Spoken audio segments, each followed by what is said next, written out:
I want to talk about Lewis Miley. Yeah. What do you make of him, mate? Well, you know, I feel like I came across badly earlier when I was like, he shouldn't be in the team. I felt like I was slagging him off. No, he's been amazing. He's living his life. Like, as a 17-year-old, to take on the pressure of filling in for Tonali in the last month or so, like 2 months, like he's slotted in as if he's got the maturity of a 29-year-old. Like, he's 17 years old, and he looks about 12 as well. Like, unreal. He really does look. Yeah. It's like very obvious. Like, this is a kid right now. Yeah. Bruno Guimaraes has been singing his praise, saying, I can't believe how good he is. When I was his age, I was shite.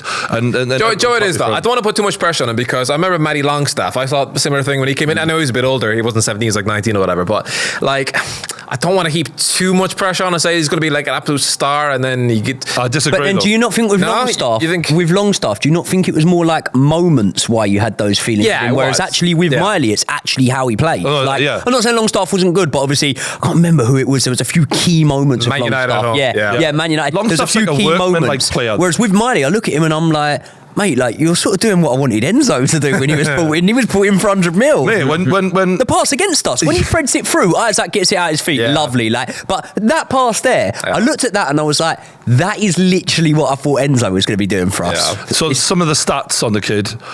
He was 13 when the pandemic started. Yeah. Just got to throw that out there. Just got to put that out there. Could be a subscriber. Youngest goal scorer in the Premier League since Makeda in 2009.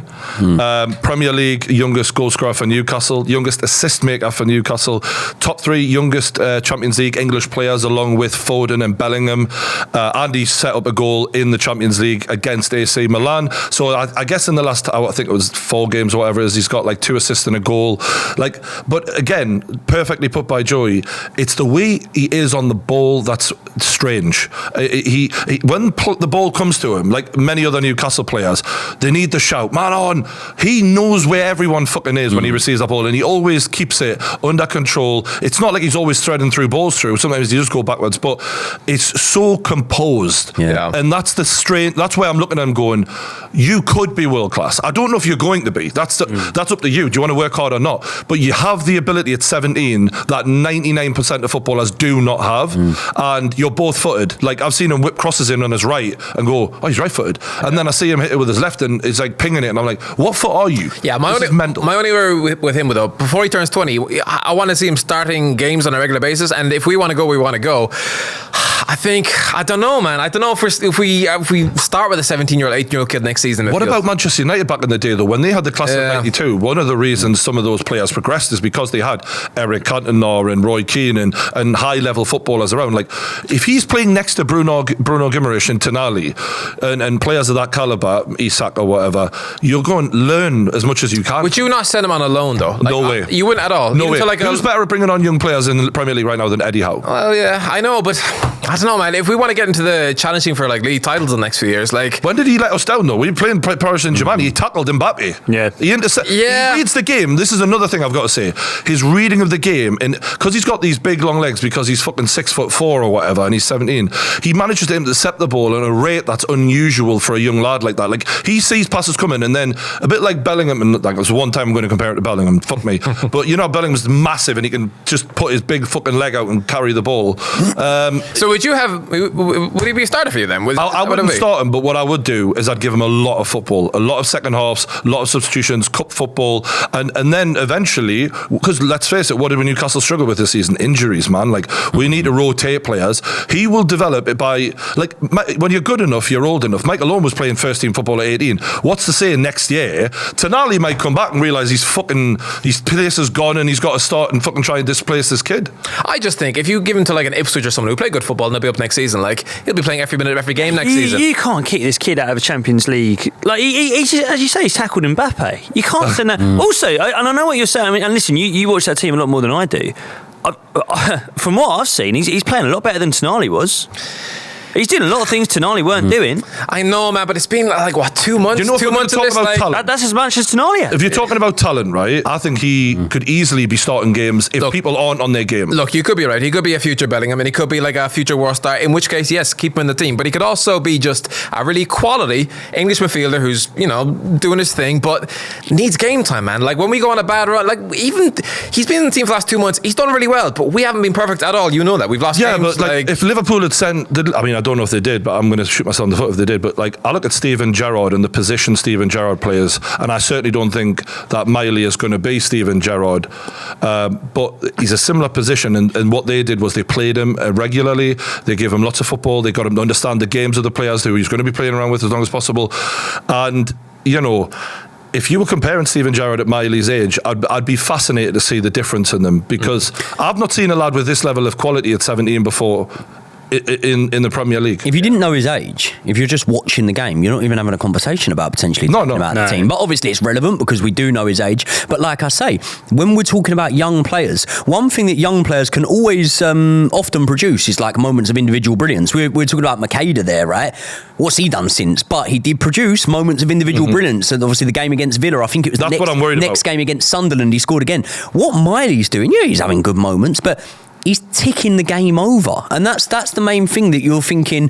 Like mid-20s, you start doing that sort of thing. Like Carrick used to do that sort of shit when he was in his prime. You know, so if you're showing this already, then sky's the limit, really. And I also think that it's again a very, very good thing. And I've said this about like Conor Gallagher in Chelsea's midfield. It's a very good message when you're building a club that ultimately probably will end up attracting superstars and stuff like this. It's a very good message for the training ground and for the work ethic amongst the team to go, this kid costs nothing and he's in the midfield and he's starting at the moment. So this is basically telling everyone here, leave your ego at the door, because I don't care what you came in for. If you're not, and obviously at the moment it's because of a bit of an injury crisis he's playing, but if you're not up to it, I'll pick whoever's best for the job, rather than just thinking, right, I'm going to pick you because of the price tag you've come in for or you're standing in the game. I think it sends a good message, and I think it keeps a lot of players on board as well. It helps the young players be pushing on in training as well, to know that Lewis Miley's in the team, so there's every chance I can get in there. It's not just that there's superstars here and I'm never going to break in. That's how you keep academy players as well. Next time you get another one, and you're going to have more of them because you've got Dan Ashford. But his brother's in the academy. And you want to keep them. You want to keep those players, and that's how you do it. I mean,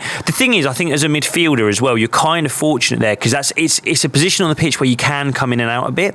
It's always hard with strikers. When you got a young number 9, what do you do? Because you can't just move Haaland out of the way to give someone else games, but then what do you do? Because they need to play football, exactly like you say. I remember Fabregas at Arsenal. He had a couple of seasons where it was him, Vieira and Gilberto. And if ever one of them wasn't fit, he would play. If both of them are fit, you don't play. There are certain games where he'd play instead of Bergkamp, and he plays more of a 10. As a midfielder, you can kind of mould them in and out, move them around a little bit. I think it's more fortunate than a 9, a centre-back, where it's a lot harder to blood someone, because suddenly you're on your own, mate. And if you make a mistake, that's the end of the game. That's such a good point about Fabregas. If there was a player who was an unreal young player, it was him. 17, same age. I must admit that's where you might have me beat in terms of like who was the ultimate 17-year-old midfielder in the Premier League that I've seen.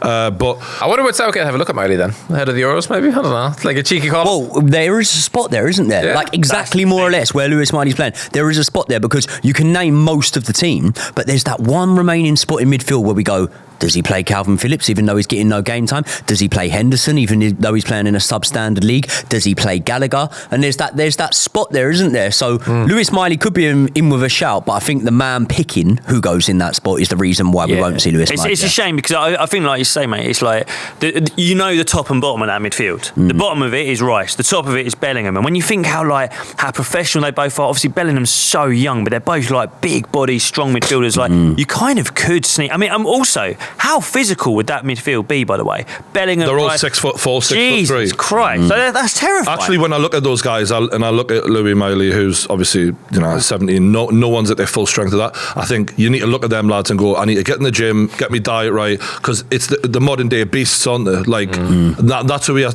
That's what midfielders look like. He hasn't got the strength yet, but he's got the frame. And when he scored, I mean, as a Newcastle lad myself, I fucking it was an extra bit of fuck me, I love this kid. Like, I'm so happy for him. Do you know what I mean? Like, to say because of how he looks, he looks like fucking Harry Potter's age, for Christ's sake. Like, you're so happy for him because he is that age. Do you know what I mean? And God knows what his mum and dad are going through right now. Born in 2006. It's insane. When he was born. Oh my God. Born in 2006. That 13 at the start of lockdown stat. That's so hang on. Sent me wet, man. That's crazy. So Fabregas was already in the Arsenal team when Miley was born. Then that's how far we go. That's how recent he was fucking born. 2 years after you last won the league. But the Fabregas comparison of bringing Fabregas through in a cultured midfield where you're going to learn how to dig in and spray the ball. That's the type of thing that we need to learn from Joe Linton and Bruno Guimaraes and all that to bring this kid on. But he's got everything. The only thing is, I don't even really believe this. I'm just saying it. Fabregas in the team at that age, great player, 100% great player. Didn't that coincide with Arsenal just stop winning everything? That wasn't his fault though, was it? It wasn't. That was the level that Arsenal were at, which is where we are now, really. Yeah. To be fair. Yeah. I think, I get what you're saying. I think it's an unfortunate thing that he did also come at a time when we moved stadiums, ran out of money. Not just that, Jose came in and the money from Chelsea was there. It was these lot. Chelsea took it. It was these lot disrupted the apple cart. Just minding my own business there. I get pulled into it. I'm just saying, Chelsea upset the apple cart of the whole Fergie Wenger thing. I think less of a kind of did we fall apart when Fabregas come in? The way I think about it is how bad would we have been if Fabregas didn't come in? If we didn't have Fabregas in that era between 2004 and 2010, what were we, man? I also think just on the Lewis Miley thing, we got to manage the expectation a bit. Like we don't want to just put too much. I'm going crazy, mate. I'm actually lost it. No, you got to manage totally it. Right. You don't want to do it because we've seen that with young players. You know what I mean? And then the pressure's on their shoulders. Either one, the pressure's on their shoulders and they capitulate, or it gets to their head and the ego gets a bit too inflated. You've seen it. Well, you got to just manage them right. I'm worried about the England caller for that reason. I hope they don't get him because I just think, what if something happens like there's a Beckham moment for England and he fucking destroys his confidence or whatever? Like, just keep him. He's in the under-19s right now. I've seen he's in England under-19s. Just do what he needs to do there. Yeah. New England manager's going to come after this tournament. Things will change. I think we all kind of know that Southgate's going to pick his favourites. Do you know what I mean? It's going to be his little victory lap where Maguire plays every game.